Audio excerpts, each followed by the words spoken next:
கண்முன்னே உன் ஆறுகள் அழிக்கப்பட்டது, நச்சு கழிவுகள் சாய கழிவுகள் எல்லாம் கொட்டப்பட்டு உன் ஆறெல்லாம் மரணித்து போனது. வெளிப்படையான அநீதி சகிக்க முடியவில்லை, அதனால் உன்னால் தடுக்க முடியவில்லை. வெளிப்படையாக உன் பூமி தாயின் இரத்த நாளங்கள் உன் தாயின் மார்பு எல்லாம் களவு போனது, மாற்ற முடியவில்லை. இதுதான் வெளிப்படையான அநீதி. இப்போது பகத்சிங் சொல்றான், வேமா போங்க,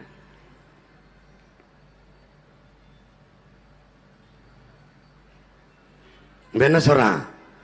இந்த வெளிப்படையாகவே கட்டமைக்கப்பட்ட அநீதியை தகர்த்து முற்றுமுழுதாக புதிய ஒரு சமூகம் படைக்கணுங்கிறான். இப்ப இது என்ன? உன் கண்முன்னே உன்னுடைய நிலம் பறிபோகுது. வடநாட்டவன் முழுக்க சாதாரண, இங்க பாரு, லாண்டரி கடை, முடிவெற்ற கடை, தேநீர் கடை, உணவக கடை எல்லாத்துலயும் வந்துட்டான். கம்பி கட்டுறது, சென்ட்ரிங், ரோடு போடுறது எல்லாம் வந்துட்டான். உழைப்பிலிருந்து உன்னை வெளியேற்றிட்டான். நீ என் உடன் பிறந்தவனே, இந்த சிக்னல் இருக்குல்லடா, இந்த நிறுத்தம், இந்த ராலையில போய் பாரு.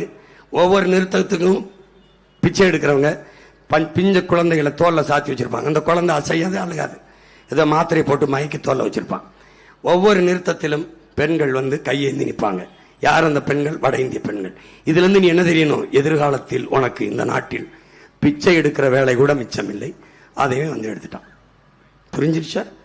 உன் நிலத்தில் உன்னை உழைப்பிலிருந்து வெளியேற்றிட்டு அந்த உழைப்பின் தேவைக்கு அவனை கொண்டாந்து உள்ள நிறைச்சிட்டான். எஸ்ஐஆர் மூலமா எல்லாருக்கும் ஓட்டுரிமையை கொடுத்துட்டான். இப்போ உன் நிலத்தின் அரசியலும் அதிகாரமும் அவனிடத்தில் போயிடும். நீ தானாக அடிமையாயிருவாய். இது நடக்கும் நடக்கும் நடக்கும், நீ பாத்துக்க.